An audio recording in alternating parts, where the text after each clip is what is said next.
السلام عليكم ورحمة الله وبركاته. الحمد لله نحمده ونستعينه ونستغفره ونعوذ بالله من شرور أنفسنا ومن سيئات أعمالنا.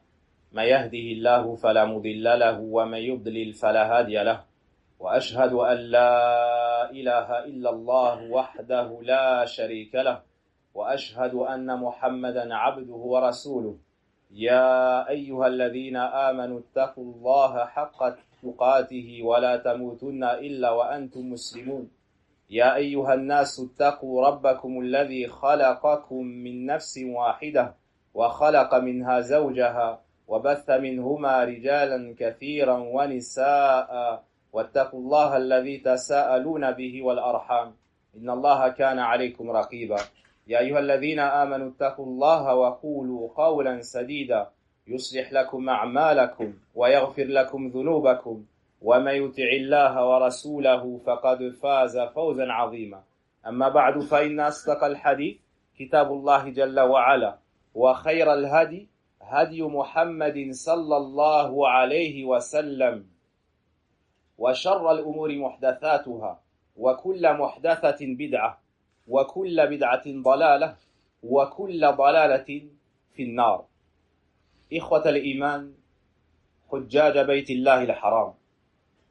Par la grâce d'Allah subhanahu wa ta'ala, sa guidée, son aide et son assistance, seul, sans associé, nous arrivons à la dernière nuit des jours du pèlerinage.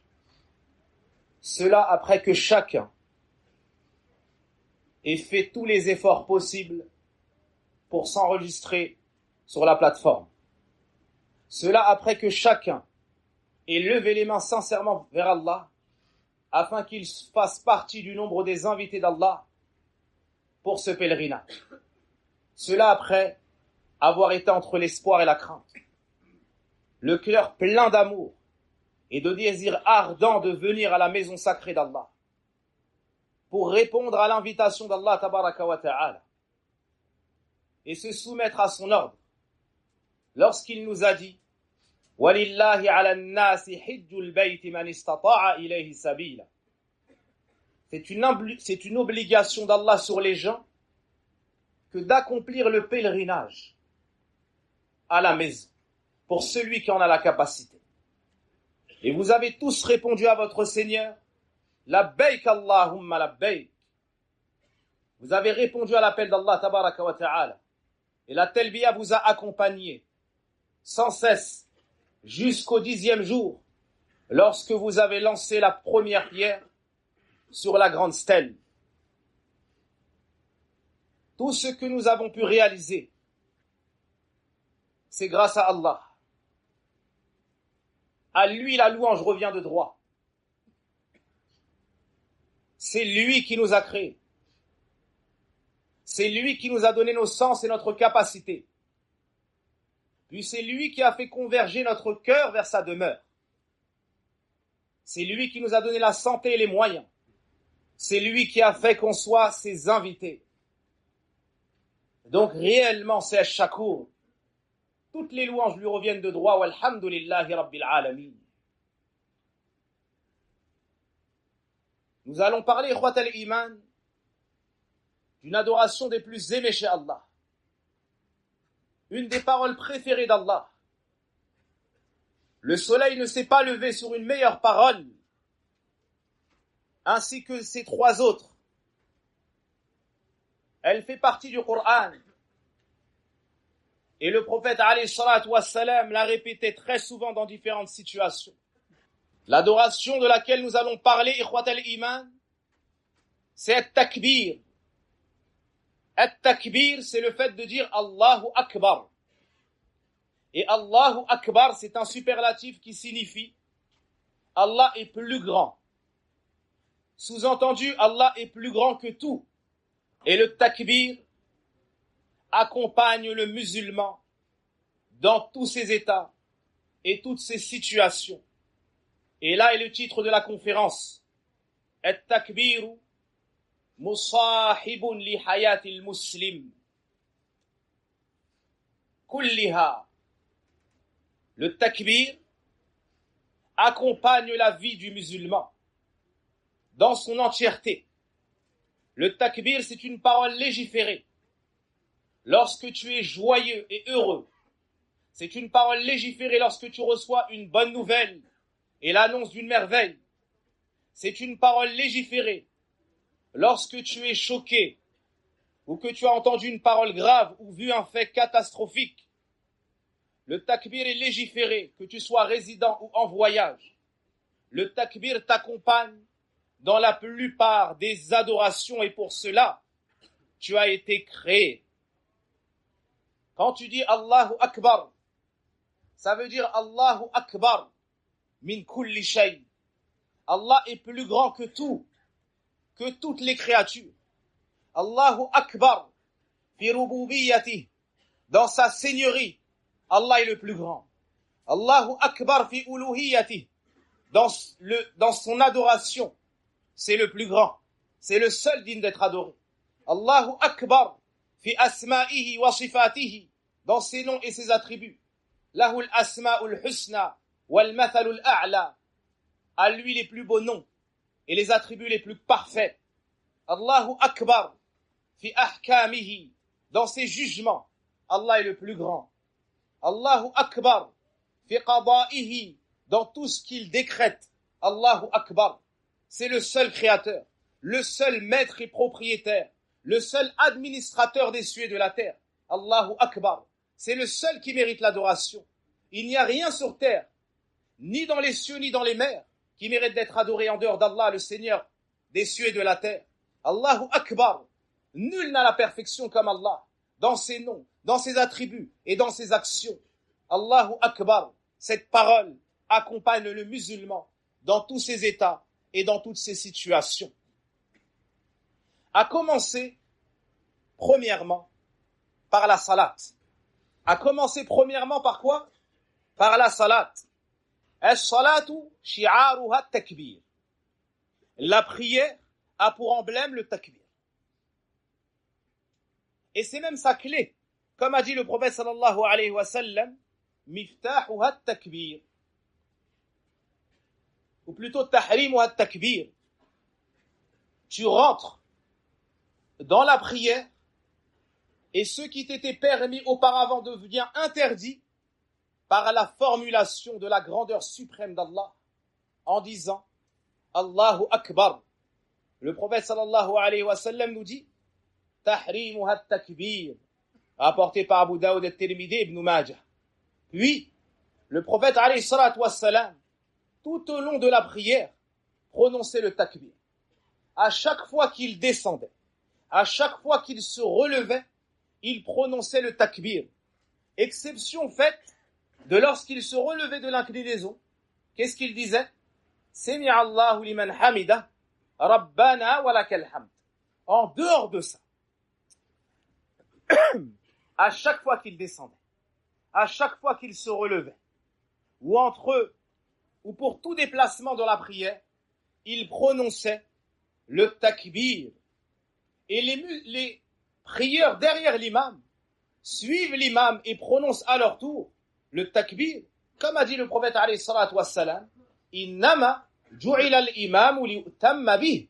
L'imam n'a été mis qu'afin qu'on le suive et qu'on le prenne pour exemple. C'est pour cela que les savants ont dénombré le nombre de takbirat simplement dans les 5 prières obligatoires et ils sont arrivés au nombre minimum de 85 takbir. Au nombre minimum de 85 takbir. Tu as pour moyenne 5 takbir par raka'a. Et en un jour, tu pries combien de raka'at au minimum? 17. Donc, tu as environ 85 takbir simplement pour les prières obligatoires. Mais la prière, étant le pilier le plus immense après l'attestation de foi et de la prophétie de Mohammed alayhi salatu wassalam, elle n'a pas été légiférée sans au préalable une introduction et sans pour la parfaire et la bonifier des invocations. Avant d'entrer en prière, qu'est-ce qu'il y a comme appel? Al-adhan. Et avant d'entrer en prière encore, qu'est-ce qu'il y a? Al-iqama. Et est-ce que dans l'adhan et l'iqama, il n'y a pas at-takbir? Dans l'adhan, par jour, tu comptes combien de takbir? Tu dis 4 fois le takbir au début, 2 fois à la fin. Alaysa kadhalik, n'est-ce pas? Et il y a 5 prières par jour. Donc, juste le adhan, ça fait 30 takbir par jour. Et toi, tu répètes derrière le mu'adhin. Ça n'est pas tout. Avant d'entrer en salat, il y a ensuite l'iqama, 5 fois par jour. Et ça fait 20 takbirat. Ou ça fait 20 takbir. Ça fait 50 takbir. Avant même d'entrer en salat. Tu t'es préparé. Et tu as prédisposé ton cœur à le remplir de vénération d'Allah Azza wa Jalla. Et les Arabes ne connaissent pas de parole plus illustre, plus grandiose et colossale pour vénérer Allah et témoigner de sa grandeur que quelle parole? Allahu Akbar, la parole du takbir. Ainsi, le musulman n'est même pas entré en salat et il a déjà prononcé un grand nombre de fois le takbir. Ça c'est l'adhan, ça c'est l'iqama et ça c'est les 5 prières obligatoires.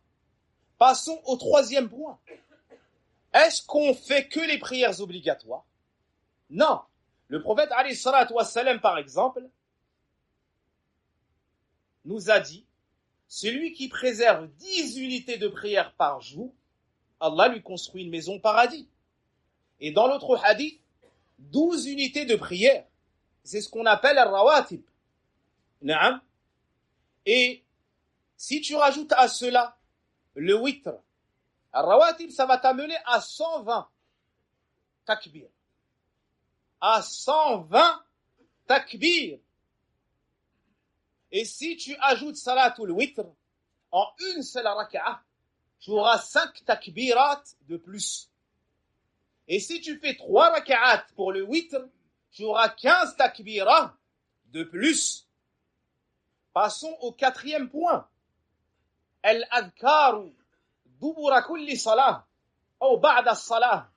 Les invocations ou l'évocation d'Allah légiférée après les 5 prières. Après la prière, le prophète alayhi salatu wassalam, il est connu qu'il disait 3 fois astaghfirullah. Mais dans le hadith de Abdullah ibn Abbas, on reconnaissait la fin de la prière. Il dit quand il était petit, de chez lui, on reconnaissait la fin de la prière avec le takbir. Le prophète alayhi salatu wassalam disait à 3 fois à voix haute, Allahu Akbar, Allahu Akbar, Allahu Akbar. Puis il prononçait les invocations également à voix haute. Il faisait les éloges d'Allah et mentionnait son unicité et ses louanges. Après cela, à nouveau, il disait 33 fois Subhanallah, Alhamdulillah, Allahu Akbar. Et il complétait ça avec le tahlil. Donc, 3 fois après la salat obligatoire et plus loin, 33 fois. Si tu multiplies le tout par 5, ça t'amène à combien de takbir dans le zikr après la salat obligatoire? Ça t'amène à 180 takbir. Subhanallah. Est-ce qu'on a conscience de la valeur de ce zikr? Est-ce qu'on réalise ô combien il nous accompagne de notre réveil et comme vous l'entendrez, incha'Allah ta'ala, jusqu'à notre coucher?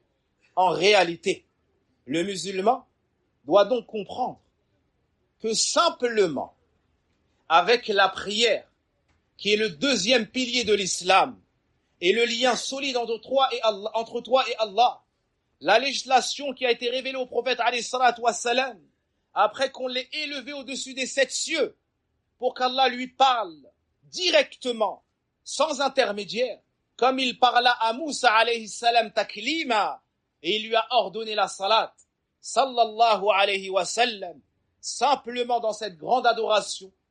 Et on compte au minimum par jour 435 takbir. 435 takbir avec la préparation de ce qu'il y a avant l'adhan et l'iqama et les invocations après la salat.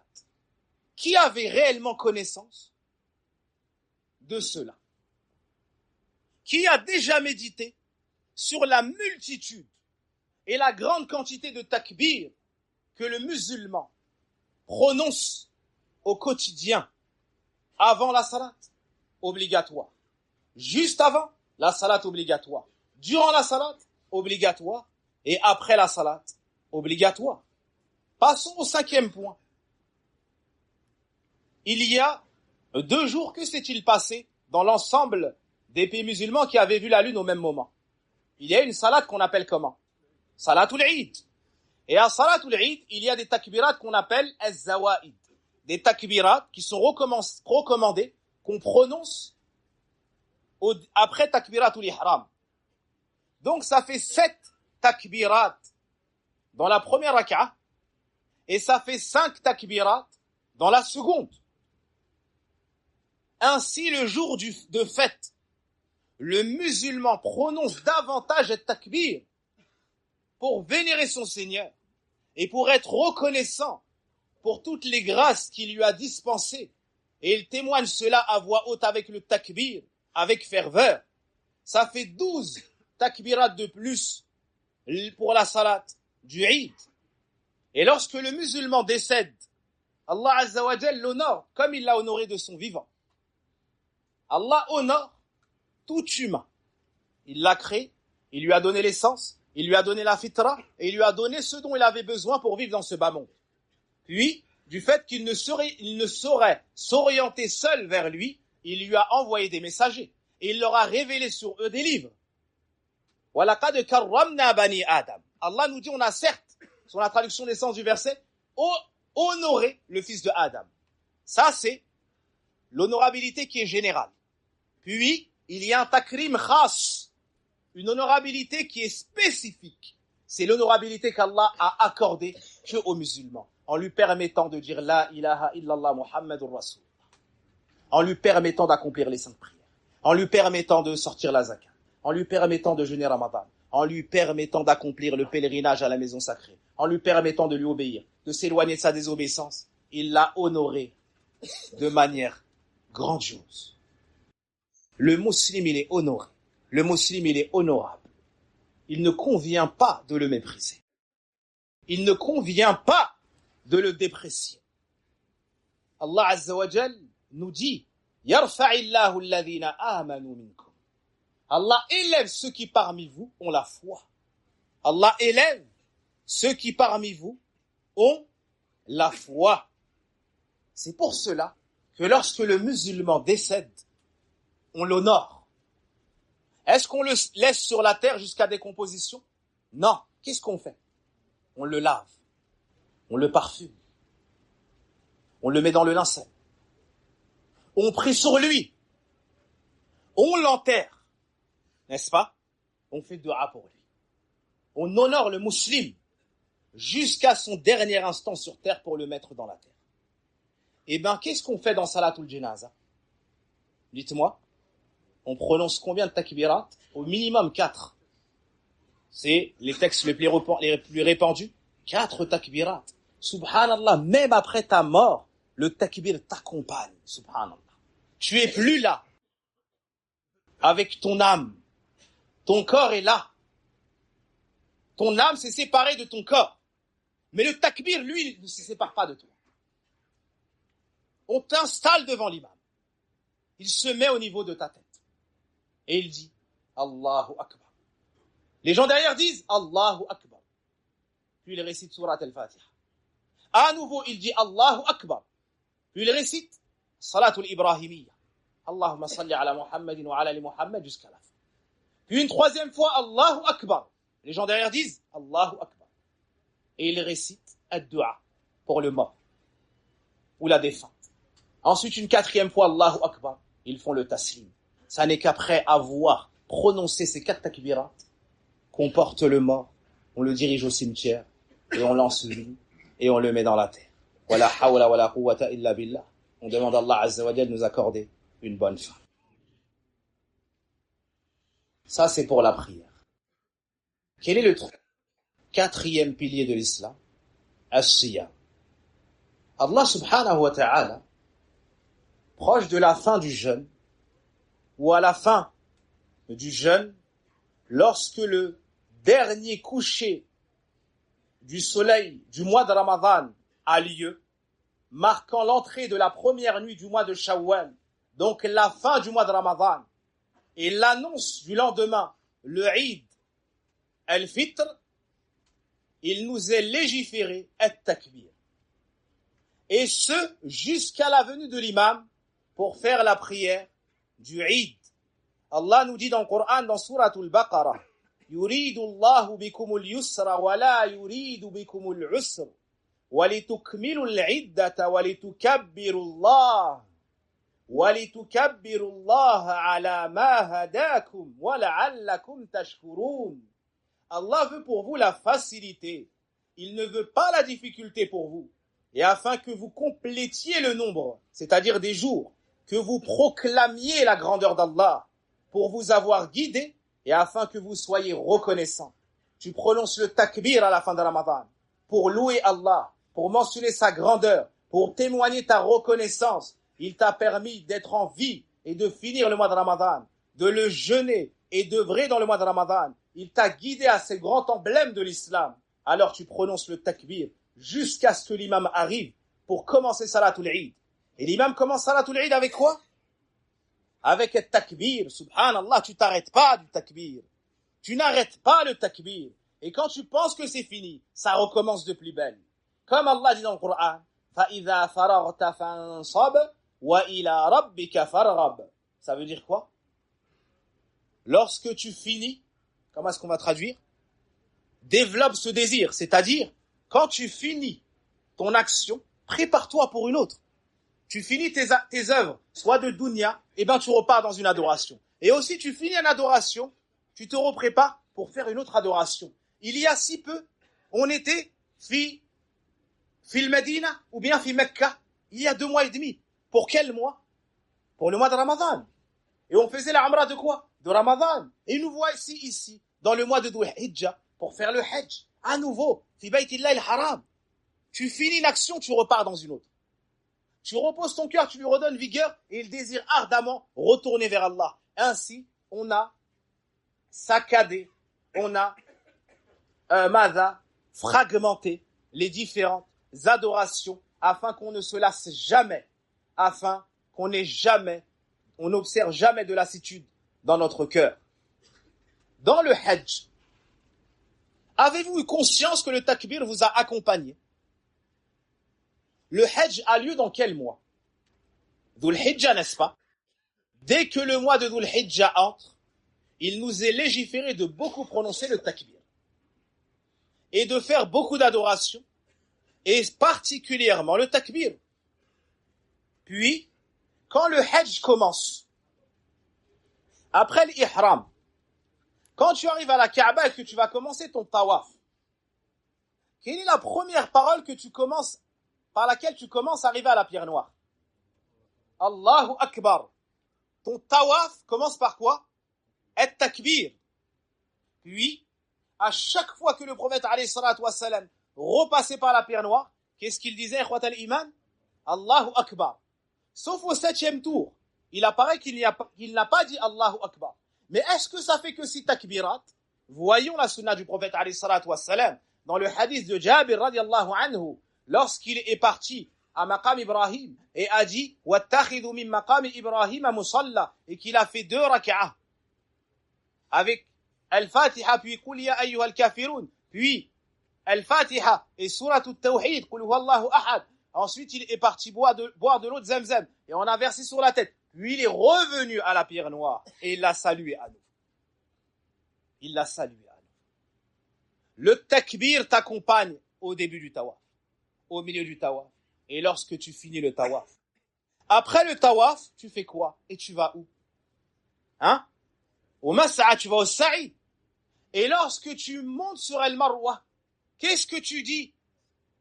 Sur El Safa, pardon, qu'est-ce que tu dis?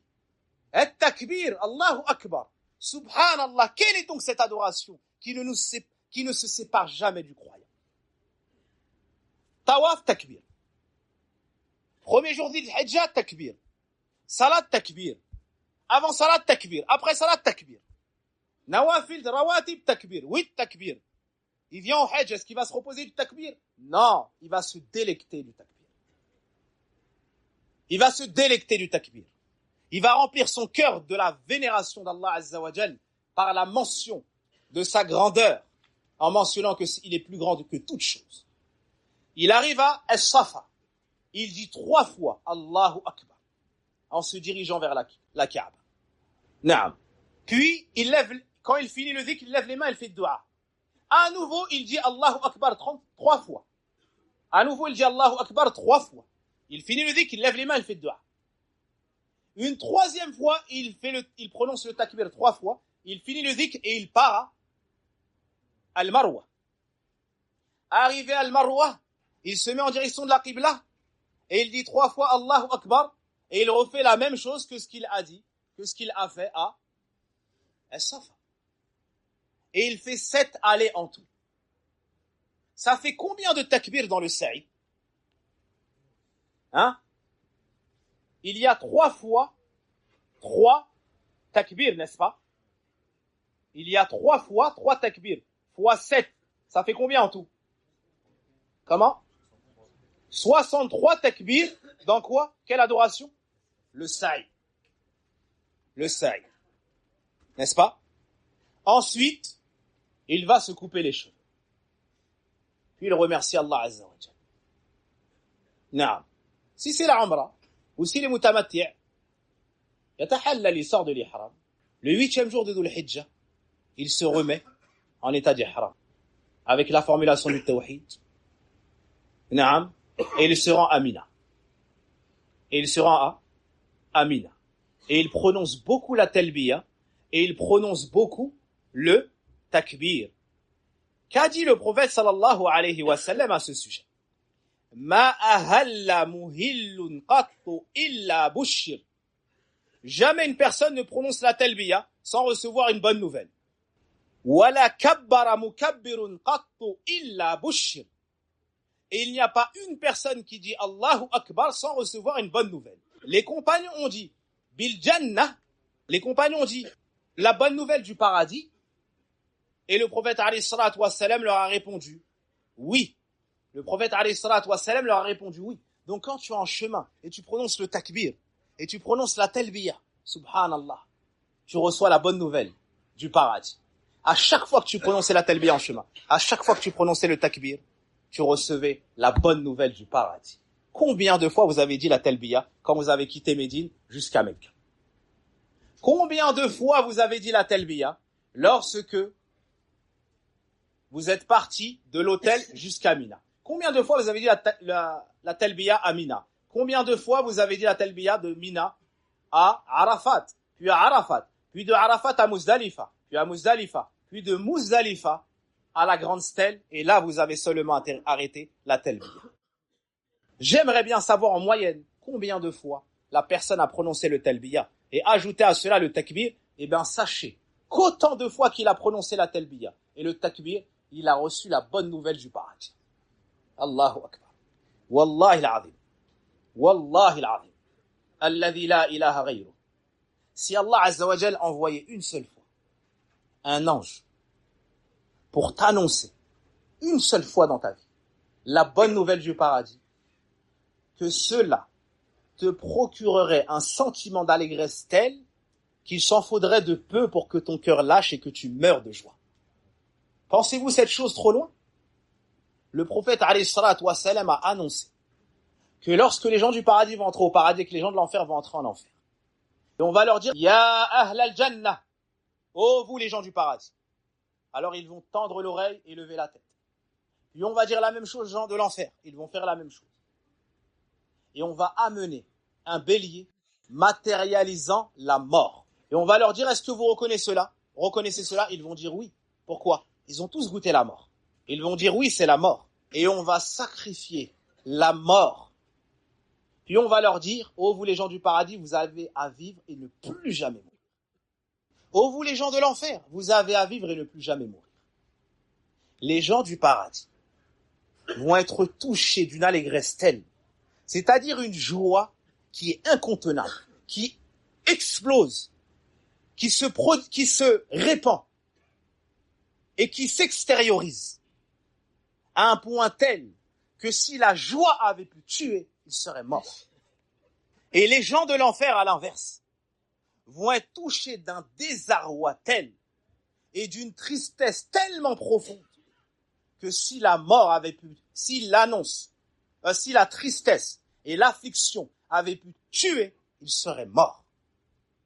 Et toi, c'est pas une fois que tu reçois la bonne nouvelle du paradis, c'est autant de fois que tu as prononcé le takbir. Donc si tu veux, retiens ta langue, et si tu veux, délie-la avec le takbir. Et les gens sont entre eux, mustakfirun wa muqillun wa tawfiqu biyadillah wa la hawla wa la quwwata illa billah. Et comme le dit le grand savant Mohammed ibn Abi Bakr, connu sur son surnom Ibn al-Qayyim, il aime à dire, et les gens dans ce sujet se divisant, ceux qui en font beaucoup et ceux qui en font peu, et celui qui obtient la réussite n'est autre que celui à qui Allah a accordé le succès. Ensuite, après, tu arrêtes la talbiya, tu as jeté les pierres. Taïb. La talbiya s'arrête, est-ce que le takbir s'arrête? Subhana al-Hakim, al-Alim, al-Malik, al-Haq, al-Mubin. Regardez et méditez cette chose. Dès que la talbiya s'arrête, Allah Azza wa Jal te remplace par une autre adoration. Quand tu prononçais la talbiya, n'est-ce pas que tu as fait du tawaf? N'est-ce pas que tu as fait du sa'i? Mais n'est-ce pas que tu es à la Mina? N'est-ce pas que tu es à la Arafat? Tu es à la Muzdalifa? Tu as pratiquement tout fait. Tu as pratiquement tout fait comme action. Oui ou non? D'accord. Une chose, tu l'avais pas encore faite. C'est quoi? Dites-moi. Ramyul Jamarat. Jeter les pierres sur les stèles. Eh bien, à ce moment-là, précisément, la talbiya s'arrête. Mais on te remplace par quoi? Et takbir. Pendant 4 jours, Allah Azza wa Jal te donne le takbir. Naam. Et pendant combien de jours tu avais la talbiya? Pendant 2 jours, on te donne le double en takbir.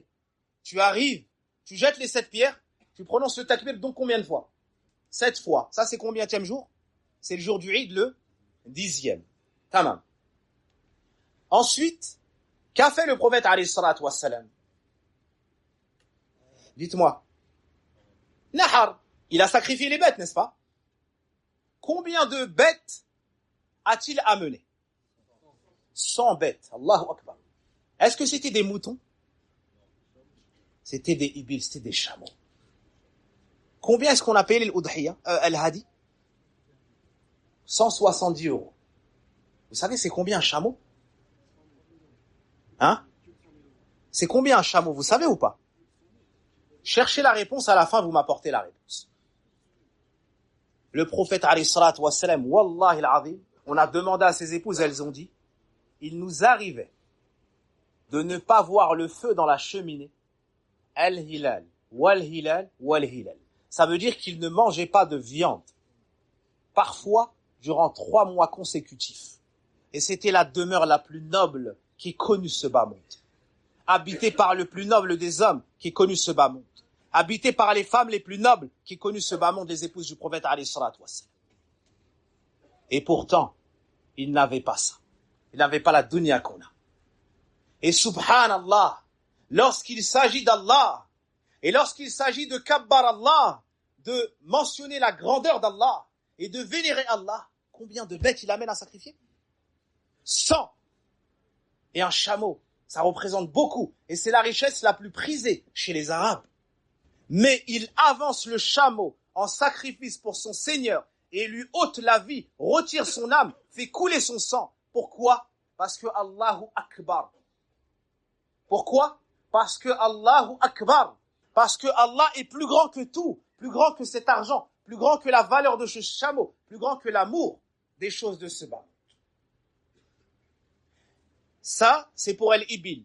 Ça, c'est pour les bêtes à sacrifier. Que disait-il lorsqu'il sacrifiait la bête? Sallallahu alayhi wa sallam. Allah nous dit dans le Coran, لن ينال الله لحومها ولا دماؤها ولكن يناله التقوى منكم كذلك سخرها لكم لتكبروا الله على ما هداكم وبشر المحسنين. Écoutez le verset en relation avec le sacrifice pour le pèlerin, ou le sacrifice du pèlerin, dans Suratul Hajj. Ni leur chair, ni leur sang n'atteindront Allah. Hein? C'est pas avec la bête en soi, en réalité, que tu te rapproches d'Allah. C'est pas sa viande ni son sang qui monte chez Allah. Allah n'a pas besoin de ça. Et ça ne change rien chez Allah Azza wa Jal, c'est pas ça qui compte. Mais ce qui l'atteint de votre part, c'est la piété, cet état que tu as dans le cœur, cette soumission à Allah, ton amour, ta crainte et ton espoir, qu'il accepte ce sacrifice, qu'il accepte ton adoration. Wa innama yataqabbalu Allahu minal muttaqin. Et Allah n'accepte que des gens pieux. Il nous dit ensuite sur la traduction des sens, c'est ainsi qu'il vous les a assujettis. Allah Azza wa Jal vous a rendu ces bêtes malléables. Vous pouvez les monter, elles vous suivent, vous pouvez les dresser, les monter, vous déplacer, les utiliser pour vos bienfaits mondains et religieux, afin que vous proclamiez la grandeur d'Allah pour vous avoir guidé. Le sacrifice a été légiféré pourquoi? Le hajj a été légiféré pourquoi? Tout cela pour qu'on mentionne la grandeur d'Allah à titre de reconnaissance, en guise de reconnaissance pour nous avoir guidés, et annonce la bonne nouvelle aux bienfaisants. Les bienfaisants qui adorent Allah comme si ils voyaient Allah, avec la perfection de l'amour. Dans le cas contraire, avec la perfection de la crainte, en ressentant qu'Allah les surveille. Ça, c'est l'excellence entre eux et Allah. Puis, il y a la bienfaisance entre eux et les créatures. Ils donnent aux pauvres, dépensent pour lui. Ils vêtissent celui qui est nu. Ils enseignent à celui qui est ignorant. Ils orientent celui qui est égaré. Ils sont bienfaisants envers l'ensemble des gens. Eh bien, cela annonce-leur la bonne nouvelle. Annonce la bonne nouvelle à qui? Wa bashiril muhsinin. La bonne nouvelle de quoi? Les savants disent que lorsque la nouvelle ou le complément d'objet direct est volontairement tu et non mentionné, c'est pour nous indiquer l'entièreté des parties composantes de la chose. De manière plus simple, nous n'avons pas dit annonce la bonne nouvelle aux bienfaisants de ceci, ou annonce la bonne nouvelle aux bienfaisants de cela. Le fait de ne pas avoir mentionné la bonne nouvelle, ça englobe toutes les bonnes nouvelles qu'il y a dans les textes. Ça annonce toutes les bonnes nouvelles qu'il y a dans les textes. Barakallahu fikum. Le prophète alayhi salatu wassalam, on lui a apporté les bêtes et il les a sacrifiées les unes après les autres. Lorsque c'était pour le Eid, chaque année, ضحى النبي صلى الله عليه وسلم بكبشين أملحين أقرنين وذبحهما بيده وسمى وكبر ووضع رجله على صفاحهما. Quand le prophète alayhi salatu wassalam sacrifiait la bête, du Eid, il sacrifiait une bête, il sacrifiait un bélier cornu, noir avec des parties blanches ou blanches avec des parties noires. Il les sacrifiait de sa main. Il disait Bismillah, Allahu Akbar. Quand il sacrifiait la bête du Eid, il disait quoi? Allahu Akbar. De dire Bismillah, c'est obligatoire. Et de dire Allahu Akbar, c'est la sunna recommandée du messager sallallahu alayhi wa sallam. Et il la maîtrisait avec son pied. Mais ce jour-là, le jour du pèlerinage d'adieu, le jour du Eid, il a sacrifié combien de bêtes? Il a amené 100 bêtes à sacrifier. De sa noble main, il en a sacrifié combien? 63. Ajoute ces takbirat. Et le reste, il l'a confié à qui? À qui? À Ali ibn Abi Talib, le 4e calife de l'islam, l'époux de Fatima, la fille du prophète sallallahu alayhi wa sallam, radiyallahu anhum. Le père de Hassan et Hussein, les meilleurs jeunes du paradis, radiyallahu anhum. Le prophète alayhi salatu wa salam, 10e nous dit ما من أيام أعظم عند الله ولا حب إليه من العمل فيهن من هذه الأيام العشر فأكثروا فيهن من التهليل والتكبير والتحميد. Il n'y a pas de jour plus grand auprès d'Allah, ni durant lesquels les œuvres sont plus aimées de lui que ces 10 jours, c'est-à-dire les 10 premiers jours de Dhul Hijjah, les 10 jours que nous avons finis il y a peu. alors multipliez-y le tahlil, c'est-à-dire la ilaha illallah, le takbir, c'est-à-dire Allahu Akbar, et le tahmid, c'est-à-dire alhamdulillah. Hadith Abdullah ibn Omar, rapporté par l'imam Ahmed. طيب. Ensuite, tu vas à Mecca, et ensuite tu te... Rassam s'est rasé la tête. Naam. Il est sorti de l'ihram, s'est lavé, Aïcha la parfumée radiallahu anha, il est parti faire le tawaf. Il a commencé par quoi? Le takbir, à nouveau. À chaque tour, qu'est-ce qu'il disait? Le takbir. Naam. Taïb. Il est rentré à Mina. Le lendemain, 11e jour de Dhul Hijjah Yawm al-Qarr. Qu'est-ce qu'il a fait après le Zawal? Il s'est rendu au Jamarat. Et il a jeté 7 pierres sur la première stèle. En mettant Mina à sa gauche et la Mecque à sa droite. Et à chaque jet, il disait Allahu Akbar. Ça fait combien de takbir? 7. Puis il a croisé et allé à gauche pour jeter 7 pierres sur la deuxième. En mettant la Mecque à sa gauche et Mina à sa droite. À chaque jet, il disait Allahu Akbar. Ça fait combien de takbir? À nouveau 7. Et entre les deux, il faisait dua. Après celle-ci aussi, il a fait dua. Puis il s'est rendu à la 3e stèle. Et il a jeté les 7 pierres. À chaque jet, il disait Allahu Akbar. Ça fait combien de takbir ce jour-là? Ça fait 21. Puis il revenait à Mina. Le lendemain, le 12e jour, il a fait la même chose. Ça fait combien? Ça fait 21. Et le 10e, il avait dit combien de fois déjà? 7 fois. Et le 13e jour, naam, il a fini par à nouveau aller jeter les pierres sur les stèles après le zawal. La première, 7 takbir. La deuxième, 7 takbir. La troisième, 7 takbir. Naam. Ça fait donc combien en tout? Ça fait 70 takbir. Ça fait 70 takbir. En 4 jours. Naam. Taïb. Dans le cas où la personne est partie aujourd'hui, est-ce que c'est permis ou pas? Oui, ça s'appelle comment le fait de quitter Mina le 12e jour? At-ta'jil. Allah a dit fala ithma alay. Il n'a pas de péché.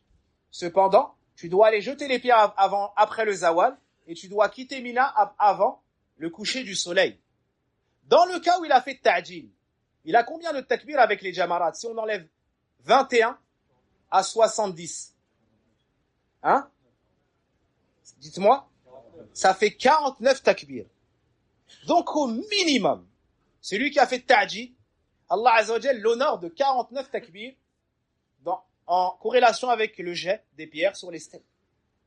Et en plus de cela, Allah lui efface par pierre jetée un grand péché parmi les péchés destructeurs, comme a dit le prophète alayhi salatu wassalam. Ma akramaka ya Rabb. Oh combien notre Seigneur nous honore. Oh combien il est parfait. Oh combien il est généreux. Oh combien il nous facilite les chemins du pardon, les chemins de son amour, de sa crainte et de son espoir. Qu'Allah nous pardonne notre ingratitude. Qu'Allah nous pardonne pour nous avoir donné autant et de nous voir autant ingrats. Il nous donne pour qu'on le loue.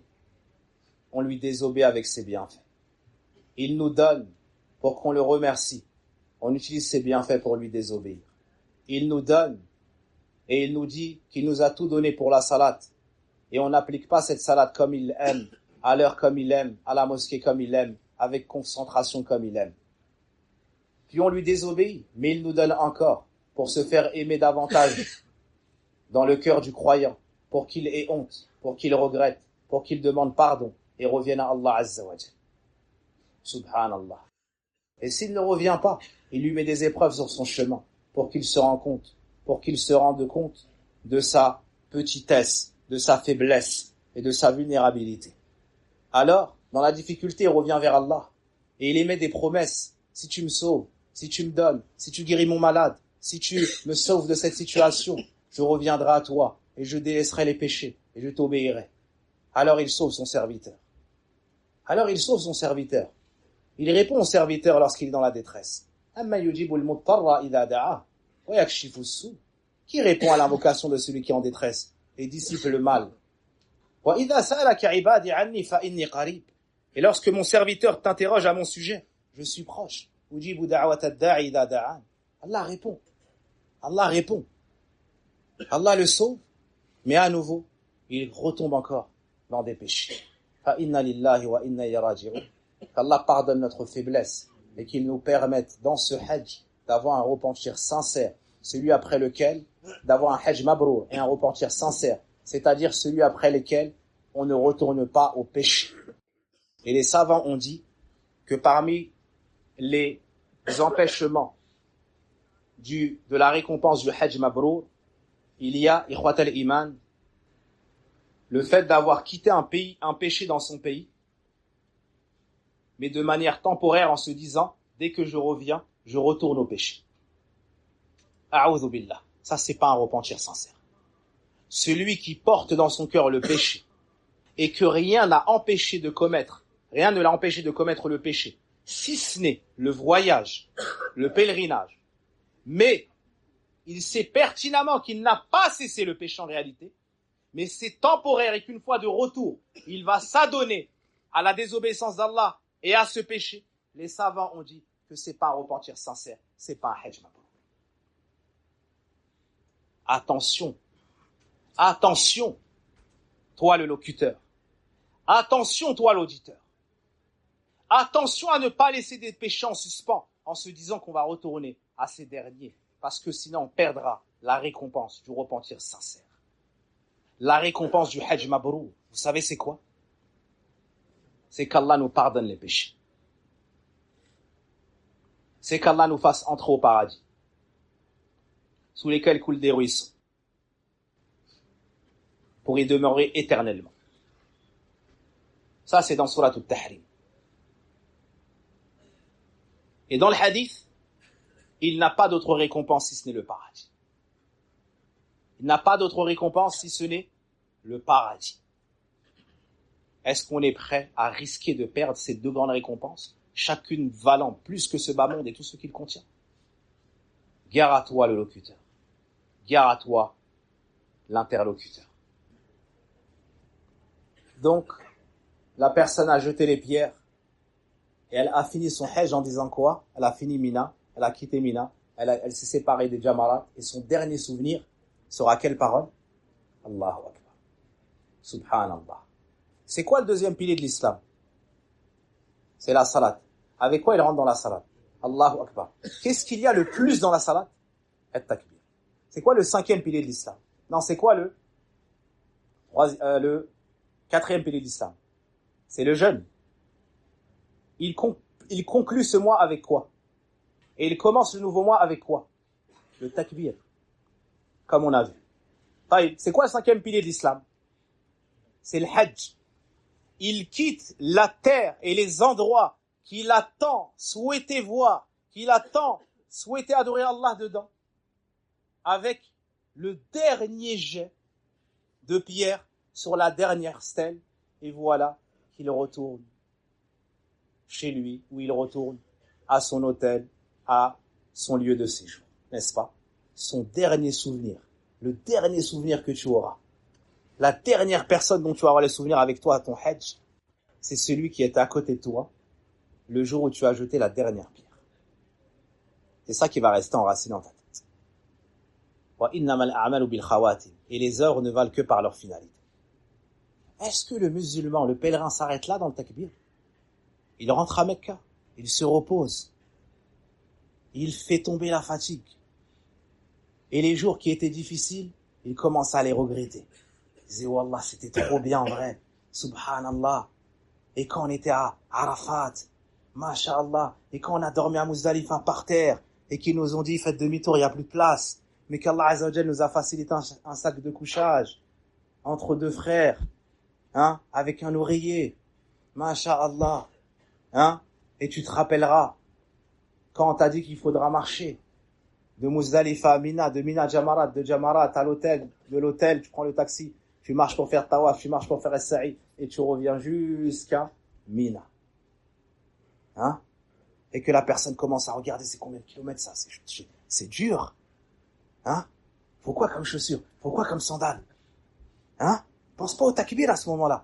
Il pense comment je vais tenir debout. J'ai jamais marché ça, moi.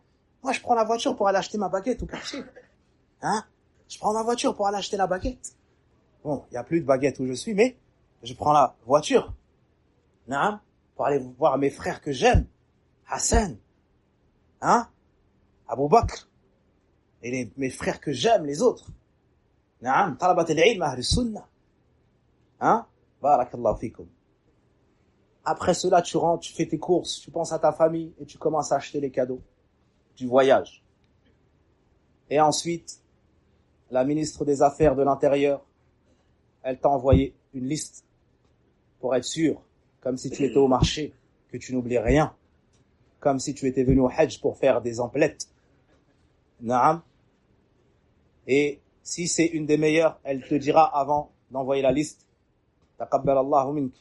Mais oublie pas mes cadeaux et les cadeaux de Mamadou, les cadeaux de Mada, Boubou et les cadeaux de Ismaïl, Abdurrahman, Rachid et Aïcha, Fatima, Khadija, Safiya et ainsi de suite. Donc tu vas faire tes courses. Mais toi, t'as qu'une envie, c'est t'asseoir, te reposer. T'es à Mina, dans la difficulté. Mais cette difficulté est devenue le jardin de ton cœur. T'as plus envie qu'on te parle de course. T'as envie d'aller voir la Kaaba, t'as envie de faire le tawaf. Alors que ta seule envie, c'était de t'asseoir. Tu veux pas aller dans les magasins, tu veux pas. Alors qu'au début, tu disais, où est-ce qu'on peut trouver ça? Là, tu veux pas ça. Là, ton cœur, il est dans autre chose, c'est dans une autre planète. T'as goûté aux délices de la foi. Naam. Mais comme tu sais, c'est qui va te supporter.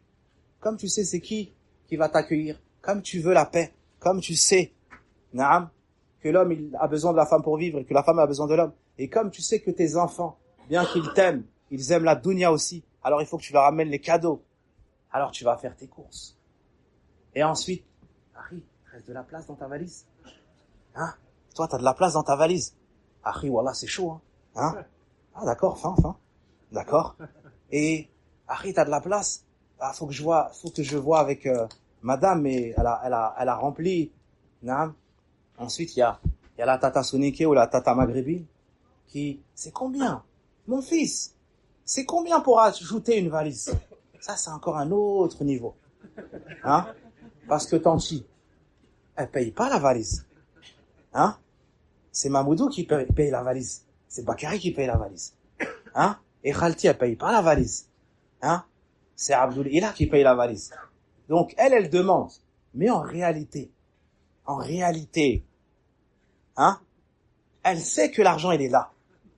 Hein? Elle sait que le mahram, il est là et qu'il va payer. Parce qu'il est sorti de ce ventre. Parce qu'il a abîmé ce ventre. Alors tu payes dans le silence et tu dis merci après avoir payé. Parce que tu es un croyant.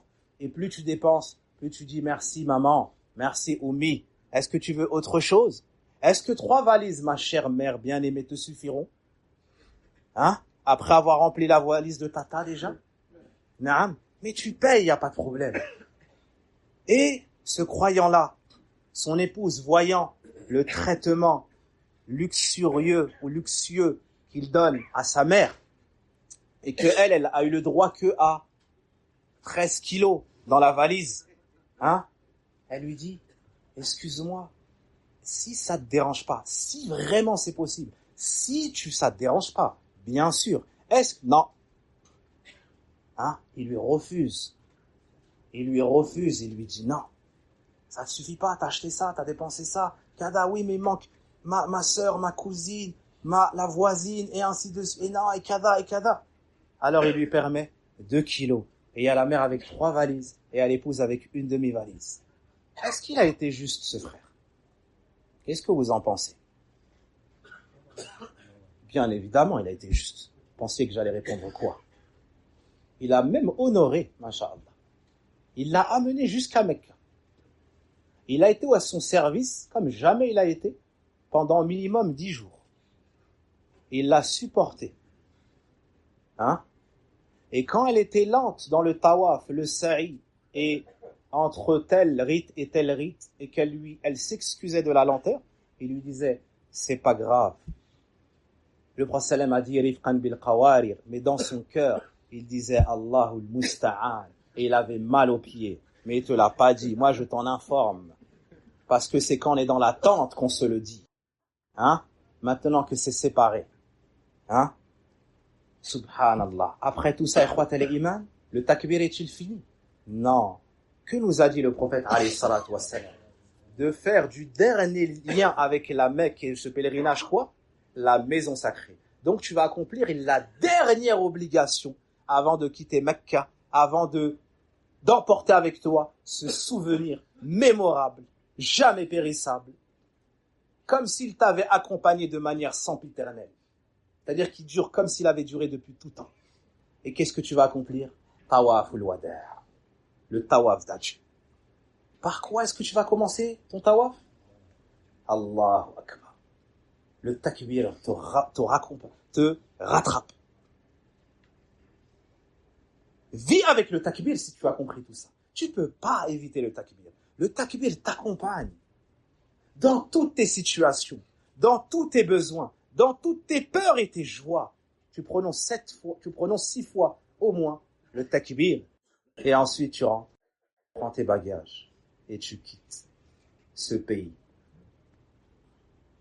La terre de Hajar, où a grandi Ismaïl, où est venu Ibrahim, alayhi salam, où est né le prophète Mohammed, alayhi salatu wassalam. La terre où il y a les meilleurs endroits. La terre vers laquelle tous les cœurs convergent. Tu pars, et la dernière parole que tu vas prononcer, c'est quoi? At-takbir. Allahu Akbar. Allahu Akbar. La ilaha illallah. Allahu Akbar. Allahu Akbar. Walillahi alhamd. Qui parmi vous habite à Mecca, il a pu faire le hajj sans voyage? Personne? D'accord. C'est une question subsidiaire. Donc, qui a voyagé? Levez la main. Tout le monde. Et moi avec. Qu'est-ce qu'il nous est légiféré lorsqu'on est monté dans la voiture ou dans l'avion pour voyager? Dua ou safar, n'est-ce pas? Dans le hadith de Ali ibn Abi Talib, il est monté sur sa monture et lorsqu'il a mis son pied dans l'étrier pour monter, il a dit Bismillah. Au nom d'Allah, il a cherché l'aide d'Allah et il a affiché sa sincérité. Quand il s'est trouvé bien positionné dessus, il a dit Subhanalladhi sakhkhara lana hadha wa ma kunna lahu muqrinin wa inna ila rabbina lamunqalibun. Il a loué Allah Azza wa Jal. Il a mentionné la pureté d'Allah Tabaraka wa Ta'ala, celui qui lui a assujetti ce moyen de locomotion, sans l'aide duquel il n'aurait pas pu bénéficier de cette monture pour ses utilisations et ses déplacements. Puis, Ali ibn Abi Talib radiallahu anhu a dit 3 fois « Alhamdulillah ». Après cela, savez-vous ce qu'il a dit? « Allahu Akbar, Allahu Akbar, Allahu Akbar ». Puis il a fait dua. Ensuite, Dhahik, il a ri. Il a souri. Alors, celui qui était avec lui a dit, ou bien il a dit, n'allez-vous pas me demander pourquoi est-ce que je souris? Il leur a dit, j'étais avec le messager d'Allah sallallahu alayhi wa sallam et je l'ai vu faire ce que j'ai fait. Puis il a souri. Je lui ai dit au messager d'Allah, qu'est-ce qui t'a fait rire? Il a répondu, Inna rabbaka ya'jabu min abdihi idha qal ighfir li dhunubi ya'lamu annahu la yaghfiru dhunuba ghayri. Allahu akbar. Allahu akbar. Le prophète alayhi salatu wassalam a fait ce que Ali ibn Abi Talib a fait. Parce que Ali ibn Abi Talib, lorsqu'il a fait ça, on lui a demandé pourquoi est-ce qu'il a ri. Et il a raconté que le prophète avait fait la même chose que lui. Puis il a ri. Et quand on lui a demandé pourquoi est-ce que tu as ri, il a dit parce que votre Seigneur s'étonne de son serviteur lorsqu'il dit, et il y avait dans la dua cette parole-là, Irfir li dhunubi, pardonne mes péchés, ayant la conviction que nul ne pardonne les péchés si ce n'est lui. Que nul ne pardonne les péchés en dehors de lui. Allahu Akbar. Ce hadith est dans Sunan Abi Daoud, Naam, authentifié par l'Albani, rahmatullahi alayhi, et At-Tirmidhi. Toujours durant le voyage. Le prophète, alayhi salatu wa salam, lorsque ça montait, il disait Allahu Akbar, et les compagnons disaient Allahu Akbar. Dans le hadith de Jabir ibn Abdullah radiyallahu anhu, rapporté par l'imam al-Bukhari, Kunna idha sa'idna kabbarna. Lorsque ça montait, on disait Allahu Akbar. La sunna, quand ça monte, ça décolle, ou quand ça monte, eh ben, tu fais du takbir. Et la sunna, wa idha nazalna sabbahna. Et quand ça descend, tu dis subhanallah. Parmi les sagesses, c'est que lorsque l'humain est en hauteur, peut rentrer dans son cœur quoi? La vanité et l'orgueil.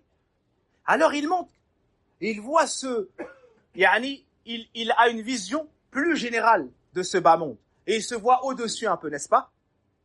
Alors, il dit Allahu Akbar et ça éteint tout ça. Hein? Il se rappelle qu'Allah est plus grand que tout ça. Et ça le remet à la place de serviteur. Et lorsqu'il descend, il dit Subhanallah. Comme lorsqu'il est prosterné et incliné, il prononce le tasbih. 12e, lorsque tu entends une chose grave, lorsqu'il y a un malheur. Dans le hadith d'Abu Waqid al-Laythi, qui fait partie des musulmans s'étant convertis tardivement lors de l'ouverture de la Mecque, il raconte une histoire, c'est qu'ils sont passés près d'un jujubier et ils étaient nouvellement sortis de la mécréance pour se convertir à l'islam. Il a cité cela pour excuse face à ce qu'il va mentionner ensuite. Les associateurs avaient en jujubier un grand arbre auquel ils suspendaient leurs armes, et on le surnommait Dhatu Anwat, la chose à laquelle on suspend beaucoup, parce qu'ils suspendaient leurs armes en pensant que ça donne la bénédiction et que les armes seront plus fortes au combat et bénies. Ils faisaient du shirk avec cet arbre. En passant près de ce jujubier, les nouveaux, certains ont dit Ya Rasulallah, ij'al lana dhata anwatin kama lahum dhatu anwat. Donne-nous également un arbre pour pratiquer ce qu'ils ont pratiqué sur leur arbre. Et là, le prophète alayhi salatu wassalam, en entendant cette parole gravissime, il a dit Allahu Akbar, innaha sunan. Il a mentionné la grandeur d'Allah. Donc, ça fait partie de la sunna de dire le takbir lorsqu'on entend une chose grave. Naam. Puis, ils ont délaissé cette action. Barakallahu fikum. Ce hadith est rapporté par l'imam At-Tirmidhi. 13e, lorsque tu reçois une bonne nouvelle. Lorsque tu as de la joie et de l'allégresse. Lorsque le prophète alayhi salatu wassalam a informé que sa communauté, ses compagnons, seront une grande partie des habitants du paradis. Savez-vous ce qu'ils ont dit? Le prophète alayhi salatu wassalam leur a dit, comme le rapporte l'imam Muslim dans le hadith de Abdullah ibn Mas'ud, dans le hadith de l'imam al-Bukhari, rapporté par al-Bukhari et Muslim. Ama tardawna an takunu rubu'a ahli al-jannah. N'êtes-vous pas satisfait d'être un quart des gens du paradis? Ils ont dit Allahu Akbar. Ils ont prononcé le takbir tellement ils étaient heureux. Alors le prophète alayhi salatu wassalam leur a dit Ama tardawna an takunu thulutha ahli al-jannah. N'êtes-vous pas satisfait d'être le tiers des gens du paradis? Ils ont dit Allahu Akbar. Ils se sont réjouis et ils ont prononcé à nouveau le takbir. Enfin, il leur a dit Inni la arju an takunu shatra ahli al-jannah. Wa sa'ukhbirukum an dhalik. Puis il leur a dit j'espère que vous serez la moitié des habitants du paradis. Et je veux vous expliquer cela. Les musulmans, d'entre l'ensemble des humains, donc des mécréants, ne sont comparables qu'à un poil blanc sur un taureau noir, ou un poil noir sur un taureau blanc. 14e, le takbir fait partie des 4 meilleures paroles, les plus aimées d'Allah, les plus aimées du message d'Allah, et elles font partie du Coran. Le prophète alayhi salatu wassalam a dit Habbul kalam min Allah arba'. Les paroles les plus aimées chez Allah sont au nombre de 4. Subhanallah, walhamdulillah, wa la ilaha illallah, wallahu akbar. La yadurruka bi ayyihinna bada'at. Le prophète alayhi salatu wassalam a dit les paroles les plus aimées chez Allah sont au nombre de 4. Subhanallah, alhamdulillah, La ilaha illallah et Allahu Akbar ne te nuira en rien, quel que soit l'ordre que tu auras choisi. Tu peux dire dans l'ordre que tu souhaites. Jusqu'à la fin du hadith de Samura ibn Jundub rapporté par l'imam Muslim. Lorsque tu lis le Coran et que tu passes sur un passage, il y a le takbir dans le Coran. Il y a le takbir aussi lorsque tu lis le Coran et que tu passes dans un passage où il y a l'ordre de la prosternation. Qu'est-ce que tu fais? Le prophète a dit Allahu Akbar et il s'est prosterné. Il s'est prosterné. Taïb. Lorsque tu vas dormir, il y a des invocations légiférées, n'est-ce pas? Et parmi le dhikr légiféré, un jour le prophète alayhi salatu wassalam est venu chez Fatima et Ali radiallahu anhuma. Et Fatima lui a demandé une aide, un employé qui l'aidera dans la difficulté de son travail, parce qu'elle était au service de Ali radiallahu anhu, et elle travaillait, elle portait des choses. Le prophète alayhi salatu wassalam lui a dit, ne vais-je pas vous informer d'une chose? Si vous la dites, ça sera meilleur pour vous que d'avoir un employé, une personne à votre service. À chaque fois que vous prenez votre couche, dites 33 fois Subhanallah, 33 fois Alhamdulillah et 34 fois Allahu Akbar. Ça sera meilleur pour vous que d'avoir un servant ou un employé. Ainsi, parmi les dernières paroles que tu prononces avant de dormir, il y a quoi? At-takbir.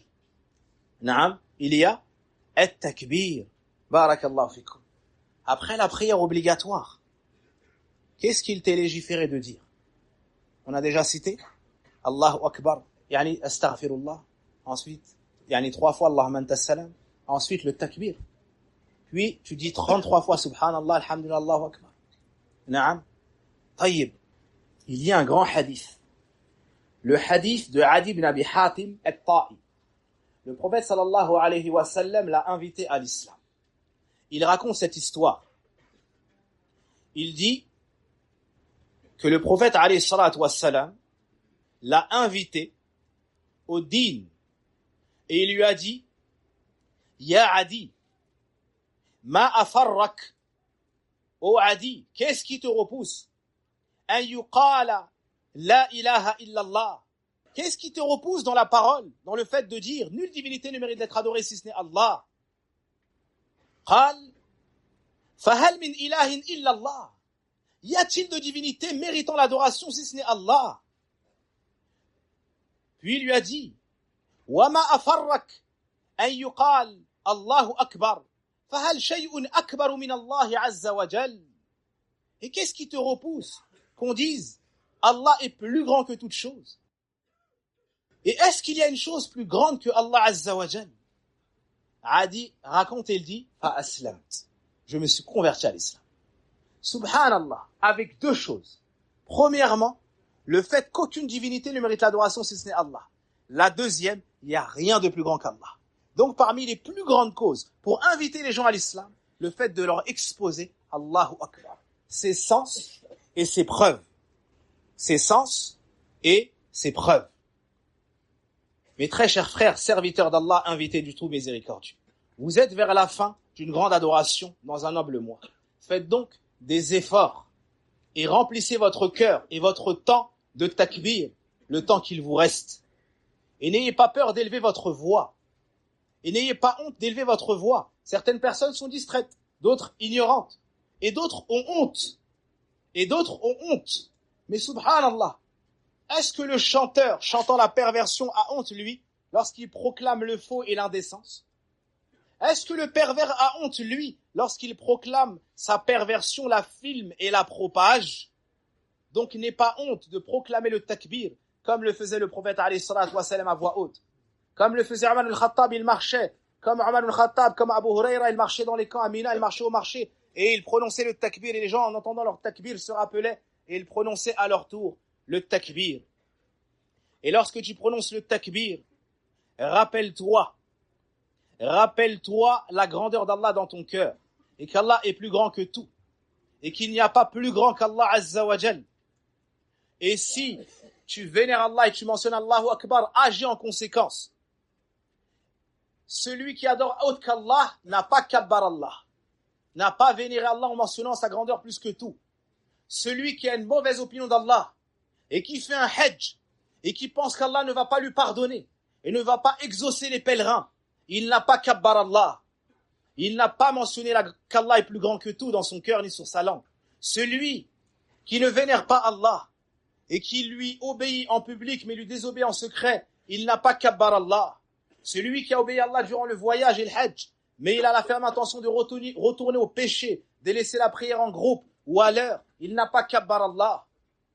Celui qui avait des imperfections dans son comportement envers ses parents, sa mère, son épouse, ses enfants, ses voisins ou ceux qui ont un droit sur lui, et en rentrant, il retourne à ses imperfections sans s'être corrigé, il n'a pas kabbar Allah.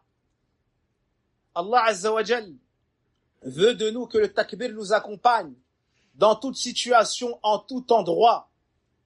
Il nous dit dans son livre وَمَا قَدَرُ اللَّهَ حَقَّ قَدْرِهِ وَالْأَرْضُ جَمِيعًا قَبْضَتُهُ يَوْمَ الْقِيَامَةِ وَالسَّمَاوَاتُ مَطْوِيَّاتٌ بِيَمِينِهِ سُبْحَانَهُ وَتَعَالَى عَمَّا يُشْرِكُونَ.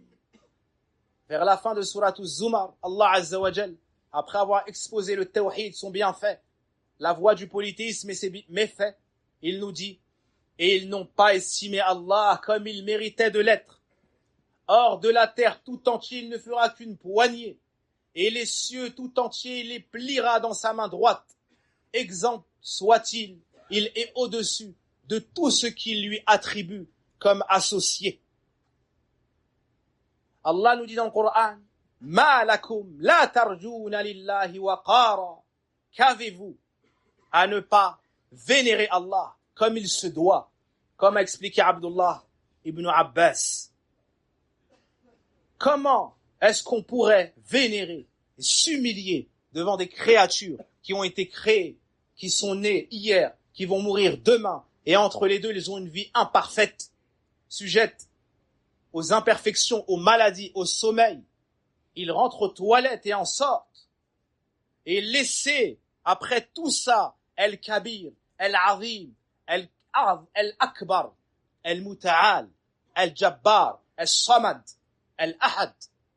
Comment est-ce qu'on pourrait se diriger vers les créatures faibles, ayant des imperfections, et laisser le plus grand, le très haut, le plus haut, El-A'la, celui qui est vaste, celui qui est immense, le dominateur suprême, l'unique, celui qui a la perfection absolue dans tous ses noms, qui mérite qu'on se dirige vers lui pour tous nos besoins. Médite sur les noms, les attributs d'Allah Azza wa Jal. Médite même sur la création. Parmi les plus grandes causes pour Kabbarullah, c'est le fait de méditer sur sa création. Le ciel, les montagnes, la mer, les océans, et ainsi de suite. Les nuages, le soleil et la lune. Et tu te verras que tu es infiniment petit dans cet univers. Allah nous dit wasi'a kursiyyuhu as-samawati wal-ard. L'endroit des pieds d'Allah déborde les cieux et la terre. El-Kursi, c'est l'endroit des pieds d'Allah, comme a expliqué Abdullah ibn Abbas et d'autres compagnons. La taille de cette chose-là déborde les cieux et la terre.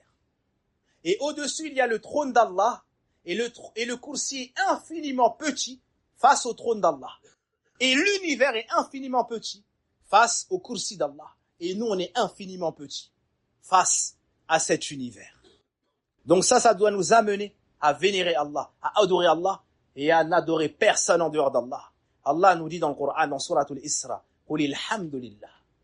Alladhi lam yattakhidh waladan wa lam yakun lahu sharikun fil mulk wa lam yakun lahu waliyyun min adh-dhull wa kabbirhu takbira. » Dis louange à Allah qui ne s'est point attribué d'enfant, n'a point d'associé dans la royauté, n'a pas de protecteur contre l'humiliation, et proclame hautement sa grandeur. Et proclame hautement sa grandeur. Naam. Avec tout ça, ikhwat al-iman, Allah Azza wa Jal t'a tout donné. Avec tout cela, Allah, t'es infiniment petit malgré tout ça. Allah t'a donné, il t'a honoré, il t'a donné l'ouïe, la vue, la raison dans le cœur. Il t'a donné la saine nature pour reconnaître la vérité une fois qu'elle te sera exposée. Il t'a envoyé le messager, il lui a révélé le Coran. Naam. Avec tout cela, comment est-ce qu'on se permettrait de ne pas le kabbar? Comment est-ce qu'on se permettrait de ne pas lui obéir, de ne pas se soumettre à lui? et de s'opposer comme fervents disputeurs face à notre Seigneur et notre Créateur, comment on pourrait se permettre de rejeter ses bienfaits et d'être ingrat? Naam. Et comment on peut se permettre de dire tout ce que j'ai, c'est grâce à moi? Et c'est parce que Allah sait que je le mérite. Innama utitu ala ilmin indi. Comment est-ce qu'on pourrait se permettre? Allah nous dit dans Surat Yasin, Awalam yaraw insanu anna khalaqnahu min nutfah fa idha huwa khasimun mubin. L'homme ne voit-il pas donc que nous l'avons créé d'une goutte de sperme et le voilà devenu un adversaire évident, c'est-à-dire plein de contestations? Allah nous dit dans Surat Abasa, Qutila al-insanu ma akfarah min ayyi shay'in khalaqah min nutfatin khalaqahu faqaddarah thumma as-sabila yassarah thumma amata fa'aqbarah thumma idha sha'a anshara. Que l'homme périsse, que c'est un grand ingrat. De quoi l'a-t-il créé? D'une goutte de sperme. Il le créa et lui donna sa mesure, puis lui facilita le chemin. Ensuite, il lui donnera la mort et l'ensevelit. Ensuite, il lui donne la mort et l'ensevelit. Puis quand il voudra, il le ressuscitera. Allah nous montre notre faiblesse. Comment est-ce qu'après ça, on peut s'enorgueillir? Allah nous dit dans le Coran, où on va finir avec le fait que cette jouissance dans laquelle vous vivez au quotidien, ikhwat al-iman, cet islam, dans lequel vous vous réveillez chaque jour et vous vous couchez chaque nuit, puisse Allah Azza wa Jal nous maintenir ce bienfait jusqu'à notre dernier souffle et qu'il nous permette de mourir qu'en pleine soumission. Sachez que ce prêche-là, ikhwat al-iman, auquel on a répondu, dans lequel on baigne, ce bienfait duquel on jouit, sachez qu'il a commencé avec le takbir. Les premiers versets que Allah Azza wa Jal a révélés à son messager sont Iqra bismi rabbika alladhi khalaq. Les 5 premiers versets de Surat Al-Alaq. Avec ces versets, comme nous disent les savants, Nubbi'a bi Iqra. Il est devenu Nabi. Wa ursila bil muddathir. Et il est devenu messager envoyé avec Al-Muddathir. Quels sont les premiers versets de Surat Al-Muddathir? Ya ayyuhal muddathir. Qum fa'anzir. Ô toi le revêtu, l'enveloppé d'un vêtement, d'un manteau, lève-toi et avertis. C'est-à-dire avertis contre le polythéisme. Wa rabbaka fakabbir. Et de ton Seigneur, proclame la grandeur. C'est ça le début du prêche de l'islam. La da'wa commence avec le takbir. Et la plus grande manière de kabbar Allah, c'est de l'adorer seul d'un culte sincère, en étudiant la ilaha illallah, en prononçant la ilaha illallah, en attestant de la ilaha illallah, et en vivant et en appliquant sur la ilaha illallah, en délaissant tout ce qui peut altérer, qui peut galvauder, dévoyer ou annuler les effets et ce qui découle de la ilaha illallah. Allahu akbar, Allahu akbar, la ilaha illallah, Allahu akbar, walillahi alhamd. Voici un sujet qu'il me tenait grandement à cœur de me rappeler et de vous exposer, en espérant qu'Allah el-Akbar ait pitié de nous et accepte nos œuvres et notre pèlerinage. Le prophète sallallahu alayhi wa sallam a écouté un compagnon lui dire « Un tel, je l'aime ». Il lui a dit « Hal akhbartahu » est-ce que tu l'as informé? Il lui a dit non. Il lui a dit « Va et informe-le ». Dans un autre hadith, le prophète sallallahu alayhi wa sallam a dit « La tadkhulu al-jannata hatta tu'minu » Vous n'entrerez pas « La tadkhulu al-jannata hatta tu'minu wa la tu'minu hatta tahabbu » afala adullukum ila shay'in idha fa'altumuhu tahabbtum afshu salama bainakum. Le prophète alayhi salatu wa salam a également dit un jour: vous n'entrerez pas au paradis tant que vous ne serez pas croyants, et vous ne serez pas croyants tant que vous ne vous aimerez pas mutuellement. Ne vais-je pas vous informer d'une chose? Si vous l'appliquez, vous vous aimerez mutuellement. Répandez le salam entre vous.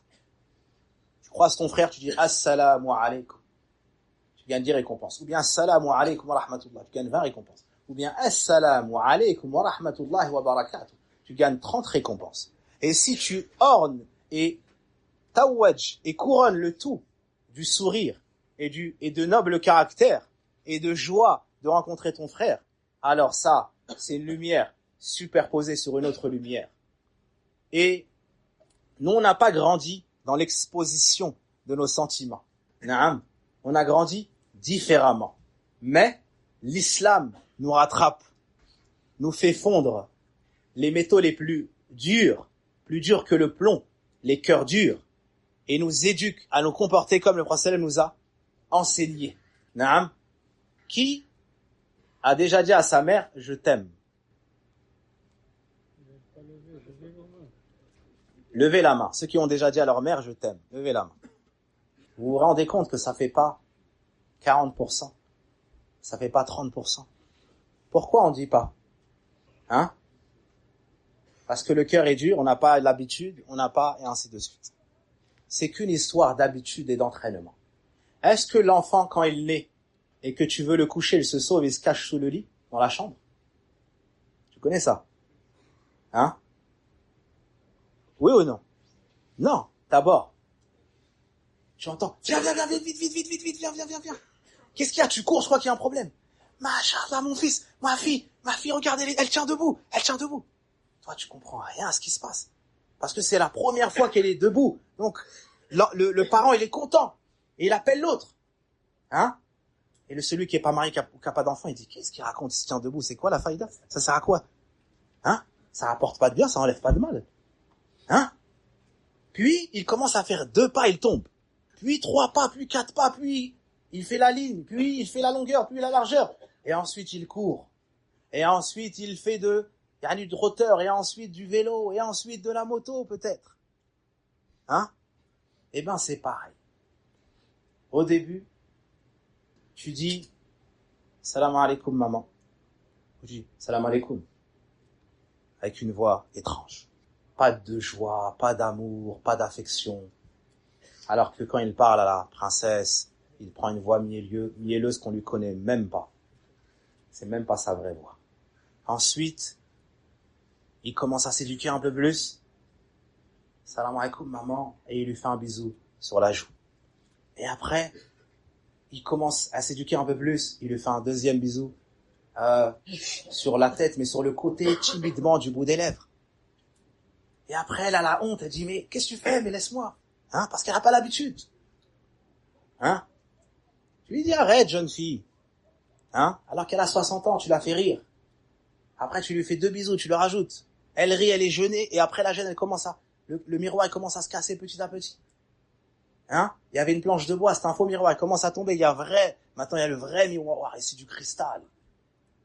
Orné d'émeraude, et de rubis. Et ensuite, il vient et dit, salam alaikum, maman, ma chérie. Il ouvre les bras. Ah, la plus belle femme du monde, elle est rentrée dans la pièce. Après, ça fait, elle dit, Abi, tu dis quoi, là? Hein? Il dit, non, avant ta naissance. Hein? Et après, il se lève, il embrasse la main droite. Après, il embrasse son front. Après, il la laisse pas respirer, il embrasse la joue droite, après la joue gauche. Et quand elle croit que c'est fini, il la resserre encore contre lui. Et lui, tu m'as manqué. J'arrête tes bêtises, je suis descendu acheter du pain. Hein? Et comme ça, tous les jours, il embrasse, hein? Et après, un jour, il dit, tu m'as manqué. Après, la honte. Après, il lui rajoute, il s'entraîne. Comment je vais faire après? Il vient voir, il dit, moi, j'arrive pas, comment vous faites? Il réfléchit pas, va et dit la parole. Tu vas te hachem, un petit peu, mais t'inquiète, ça passe. Hein? Yallah, saute dans le grand pain, yallah, tu l'encourages. Après, il rentre un jour, il dit, maman, je t'aime. Il sauve. Arabe. Il a honte, il va dans la chambre, comme s'il avait fait un mal. Il a honte, il veut plus voir personne. Sa mère, elle est choquée. Lui, il est choqué. Les gens de la pièce, ils sont choqués. Personne n'ose regarder personne. Qu'est-ce qui s'est passé? Qu'est-ce qui lui arrive? Est-ce qu'il a fait un truc bien? Est-ce qu'il a fait quelque chose de grave?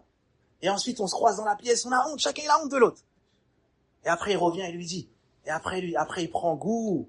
Après, les petits, ils viennent. Maman, je t'aime, maman. Je t'aime, Oumi. Et il embrasse. Je t'aime. Après, les enfants, ils grandissent comme ça. Et après, nous, on se marie. Et après, on a des enfants. Et comme les femmes chez nous, c'est la douceur, elles nous ont adoucis. Alors, on a dit pour la première fois aux enfants, je t'aime, mon fils, je t'aime, ma fille. Naam. Et après, tu reçois des messages. Abi, ça, j'ai compté les jours, hein, ça fait 9 jours, hein, tu te dépêches de rentrer, hein, parce que là, tu commences à trop me manquer, hein, ça va pas aller, hein. Je t'aime, mon Abi, hein, chéri. Ah, quand t'entends ça transperce ton cœur. Ah, je lui dis, je t'aime, ma fille. Hein, la femme de ma vie, je t'aime. Naam, comme sa grand-mère n'est plus, elle peut occuper seule cette place. Naam, apprenez à dire cette parole. Tout cela, je n'avais pas l'intention de le dire. Je voulais simplement vous dire, demain, certains vont partir. Peut-être qu'on va se revoir à l'hôtel. Naam. Et à la base, je dois voyager demain. Mais il me peine de me séparer de vous. Je pense que je vais allonger mon séjour. Naam. Afin de me délecter de votre noble compagnie, en espérant ainsi qu'Allah Azza wa Jal nous regarde avec le regard de la pitié et se disent, ils se sont assis pour moi.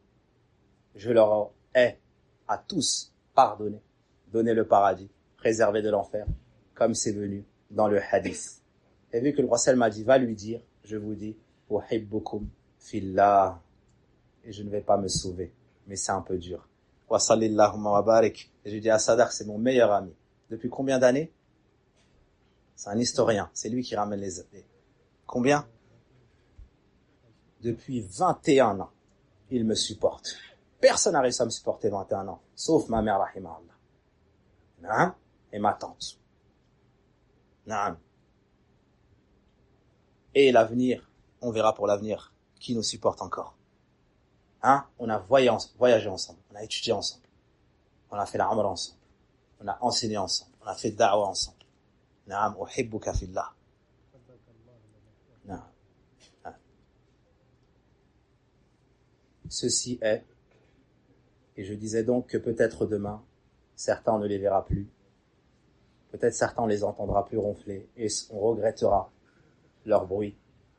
Certains, papa tunisien, on ne les entendra plus parler fort à 9h du matin, en contenant dans notre cœur le désarroi et l'incapacité de pouvoir lui parler parce qu'il a 3 fois notre âge.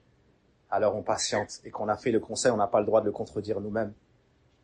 Et tous ceux avec qui il y avait de l'ambiance, et qu'on verra peut-être plus le thé maghribi en plein milieu de l'Arabie, naam, en plein milieu de la nuit, à table, avec mon frère Hatim de Marrakech, avec mon frère Tariq de Barkan, avec mon frère Bakari, naam, le Soninké, avec mon frère Sadiq, l'Algérien, avec les nouveaux papas que j'ai rencontrés, avec qui j'ai fait les chemins au Jamarat, avec qui j'ai fait le retour, avec qui j'ai marché de Muzdalifa au Jamarat, tous ces papas venant de pays différents, lui c'est un Algérien, lui c'est un Marocain, l'autre c'est un Tunisien, l'autre c'est un Malien, l'autre c'est un Pakistanais, l'autre c'est un Français, l'autre c'est un Breton, et ainsi de suite. Mon frère Djibril, qui est le plus jeune de l'Assise. Quel âge as-tu, Djibril? Comment? 14 ans. L'âge de mon fils, c'est ton hajj de l'islam, son premier hajj. Et quand est-ce que tu as fait l'Umrah la première fois? Il y a combien de mois? Allahumma barik. Il y a 5 mois, taqriban. Dites Allahumma barik. On ne va pas lui mettre le mauvais œil. Naam. Naam. Il y a 4 mois environ. Peut-être qu'on ne reverra plus un tel ou un tel. Naam.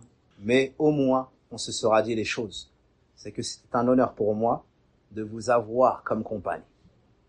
Et quand vous repartirez, j'ai entendu des gens dire « Masha'Allah, je suis avec Abu Talha, avec Sadaq, kada ». Vous pouvez laisser la deuxième partie de la phrase. Mais Wallah, c'est moi qui en rentrant chez moi, qui vais dire « j'étais avec vous ». C'est pas à vous de dire « j'étais avec Abu Talha ». Abu Talha, Wallahi, c'est personne. Wallahi, c'est personne. C'est un bien qu'Allah a voulu pour lui. Il lui a facilité un petit peu. Et il a agi un petit peu, il a transmis un petit peu. Il aime ça. Il n'a pas besoin de trop d'efforts pour faire. C'est juste un bien qu'Allah a facilité. Mais vous, le mérite, vous, le comportement, vous, le sacrifice, vous, l'endurance, vous, le sérieux, tout ça c'est vous, et c'est grâce à Allah. Fadlan min Allahi wa ni'mah, wallahu alimun hakim. Donc, que chacun repart chez lui dans des bonnes conditions, avec les meilleures résolutions. Et il nous reste, Inch'Allah, au retour, une conférence de notre frère Sadaq Abu Yahya wa faqahu Allah ta'ala, qui aura pour thème Mada ba'da al-hajj. Il y a que lui qui n'était pas au courant. Mada ba'da al-hajj. Que se passera-t-il après le pèlerinage? Que se passera-t-il après le pèlerinage? On va quitter Mecca, on va quitter cet endroit. Comment est-ce qu'on va se comporter? Qu'est-ce qu'on va faire? Est-ce qu'on s'est amélioré? Est-ce qu'on s'est réformé? Qu'est-ce qu'on a appris? Quelles sont les leçons tirées du pèlerinage? Voici, et plus encore, ce qu'il nous enseignera, nous rappellera, qu'Allah le récompense. Wa sallallahu wa barik ala nabiyyina Muhammad wa ala alihi wa sahbihi ajma'in. Comme Allah nous a réunis ici, on lui demande d'accepter notre pèlerinage, de nous pardonner nos péchés et de nous réunir au paradis avec nos parents, femmes, enfants, gouverneurs, savants, voisins, tous ceux qu'on a aimés pour lui, tous ceux qui nous ont aimés pour lui. Wassalamu alaykum wa rahmatullahi wa barakatuh.